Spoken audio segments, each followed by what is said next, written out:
Electronic components, makeup kids மற்றும் home appliances எல்லாமே 55% ஆஃபரில் இருக்குது. லிங்க் கீழே இருக்க டிஸ்கிரிப்ஷன் பாக்ஸில் இருக்குது, வாங்கி என்ஜாய் பண்ணுங்கள். சின்னத்திரை நடிகை மைனா நந்தினியின் கணவர் கார்த்திகேயன் கடந்த மாதம் மன அழுத்தத்தின் காரணமாக குளிர்பானத்தில் விஷம் கலந்து குடித்து தற்கொலை செய்து கொண்டார். திருமணமாகி ஓராண்டு கூட ஆகாத நிலையில் கார்த்திகேயன் தற்கொலை செய்து கொண்டது சின்னத்திரை கலைஞர்களுக்கு இடையே அதிர்ச்சியை ஏற்படுத்தியது. இதனிடையே அவர்களிடம் இருந்து கைப்பற்றப்பட்ட கடிதத்தில் எனது தற்கொலைக்கு நந்தினியின் தந்தை ராஜேந்திரனே காரணம் என கார்த்திகேயன் குற்றம் சாட்டியிருந்தார். இதையடுத்து மைனா நந்தினி மற்றும் அவரது தந்தை ராஜேந்திரன் மீது விருகம்பாக்கம் போலீசார் வழக்கு பதிவு செய்து அவர்களிடம் விசாரணை நடத்த முடிவு செய்தனர். இதையடுத்து நந்தினியின் வழக்கறிஞர் ஆலோசனையின் பேரில் நடிகை நந்தினி, அவரது தந்தை ராஜேந்திரன் ஆகியோர் முன்ஜாமீன் கேட்டு சென்னை முதன்மை அமர்வு நீதிமன்றத்தில் மனு தாக்கல் செய்திருந்தனர். ஆனால் அந்த மனுக்களை நீதிபதிகள் தள்ளுபடி செய்ய உத்தரவிட்டனர். முன்ஜாமீன் மனுக்கள் தள்ளுபடி செய்யப்பட்டுள்ளதால் இருவரும் கைதாகலாம் என தகவல் பரவியது. மேலும் இருவரும் சென்னை உயர்நீதிமன்றத்தில் முன்ஜாமீன் கேட்டு மனு தாக்கல் செய்யலாம் என்று கூறப்பட்டது. இது குறித்து நந்தினியிடம் பேசியபோது இதில் முன்ஜாமீன் எடுப்பதற்கான அவசியம் இல்லை என நீதிபதி கூறிவிட்டார். இதில் மேல்முறையீடெல்லாம் செய்ய வேண்டியது இல்லை. எனக்கு எந்த ஐடியாவும் இல்லை. நான் அமைதியாகவே இருக்க விரும்புகிறேன். நான் எந்த தவறும் செய்யவில்லை. ஓடி ஒளியவும் எனக்கு விருப்பமில்லை. உங்கள் முன்னாடி இங்கேயே தான் இருக்கிறேன். கடந்த 3 மாதங்களாகவே எனக்கும் கார்த்திக்குக்கும் இடையே பிரச்சனைகள் இருந்து கொண்டுதான் இருக்கிறது. சில காரணங்களால் நாங்கள் 2 பேரும் பிரிந்து வாழ்ந்துள்ளோம். அப்போதெல்லாம் என் மீது எந்த குறையும் சொல்லாத கார்த்திகேயன் குடும்பத்தினர் இப்போது என்னை பலவிதமாக பேசுகிறார்கள். நான் கார்த்திக்குடன் வாழும் வரை அவருடைய அம்மாவை நான் என்னுடைய அம்மாவாகத்தான் பார்த்தேன். அவரை அம்மா என்று தான் அழைத்தேன். ஆனால் இப்பொழுது அவரை நான் என் அம்மா என்று அழைக்கக்கூடிய சூழ்நிலையில் இல்லை. அவர் எனக்கு எதிராக பல கருத்துக்களை பரப்பி வருகின்றார். நான் பலருடன் ஊர் சுற்றுவதாக பேசி என்னை அளவைத்து பார்க்கிறார்.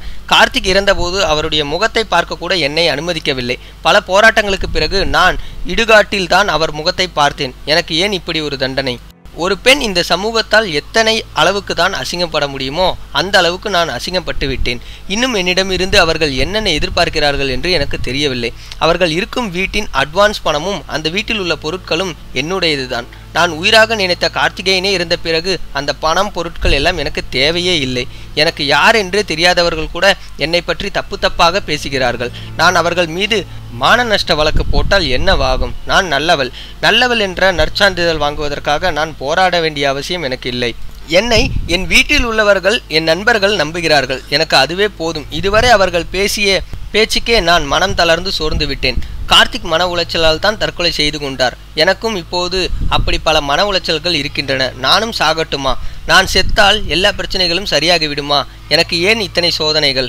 நான் காதலித்த ஒரே பாவத்துக்காக கார்த்திக் குடும்பத்தை பற்றி எதுவுமே விசாரிக்காமல் என்னை திருமணம் செய்து கொண்டார்கள்.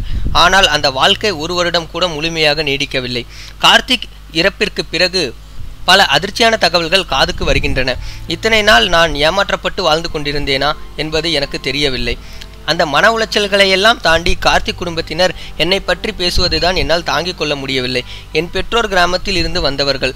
இந்த பேச்சையெல்லாம் கேட்டு சுக்கு நூறாக உடைந்து போய்விட்டார்கள். என்னுடைய அப்பா, அம்மா, தம்பி 3 பேரும் எனக்கு குழந்தைகள். அந்த 3 குழந்தைகளையும் இனி நான் பார்த்து கொள்ள வேண்டும். அதற்காக இன்னும் சில நாட்கள் உயிரோடு இருக்க வேண்டும். என் தம்பிக்கு ஒரு நல்ல வாழ்க்கையை அமைத்து கொடுத்து விட்டு என் அப்பா அம்மாவின் சில ஆசைகளை நிறைவேற்ற பிறகுதான் நான் உயிர் விடுவேன். என் வீட்டில் உள்ள 3 குழந்தைகளுக்காக நான் இன்னும் சில காலம் ஓடியாடி உழைக்க வேண்டியிருக்கிறது. மீடியாவில் இருப்பதால் குடும்ப பிரச்சனைகளை எல்லாம் மூடி மறைத்து கொண்டு பல இடங்களில் கட்டாயப்பட்டு சிரிக்க வேண்டிய நிலைமை ஏற்படுகிறது. ஆடிப்பாடி சிரித்து நடிக்க வேண்டியிருக்கிறது. அதையும் நான் செய்ய வேண்டும். ஆனால் அதற்கு எனக்கு கொஞ்சம் ஓய்வு தேவை. ஒரு பெண்ணுக்கு உள்ள சராசரி வலிகளும் வருத்தங்களும் எனக்கும் இருக்கிறது. மனவலி, உடல் வலியுடன் போராடுகிறேன். என்னை தயவு செய்து ஒரு நடிகையாக பார்க்காதீர்கள். என்னை ஒரு பெண்ணாக பாருங்கள். என் வலிகளையும் வருத்தங்களையும் புரிந்து கொள்ளுங்கள் என்று கண்ணீருடன் பேசினார் மைனா. மைனா நந்தினி மீண்டும் பழையபடி திரும்புவதற்காக நாம் இறைவனை பிரார்த்திப்போம். நீங்களும் உங்களோட ஆதரவை மைனா நந்தினிக்கு கண்டிப்பாக தெரிவிங்க. கீழே உள்ள கமெண்ட் பாக்ஸில் அவங்கள பற்றி நீங்கள் என்ன நினைக்கிறீங்கன்றதை மறக்காமல் தெரிவிக்கலாம். இந்த வீடியோ உங்களுக்கு பிடிச்சிருந்துச்சுன்னா மறக்காமல் லைக் பண்ணுங்கள். இன்னும் நம்ம தமிழ் ஸ்பீடிஸ் சேனலை சப்ஸ்கிரைப் பண்ணலைன்னா கீழே உள்ள ரெட் கலர் பட்டனை கிளிக் பண்ணி சப்ஸ்கிரைப் பண்ணிடுங்க. நன்றி, வணக்கம்.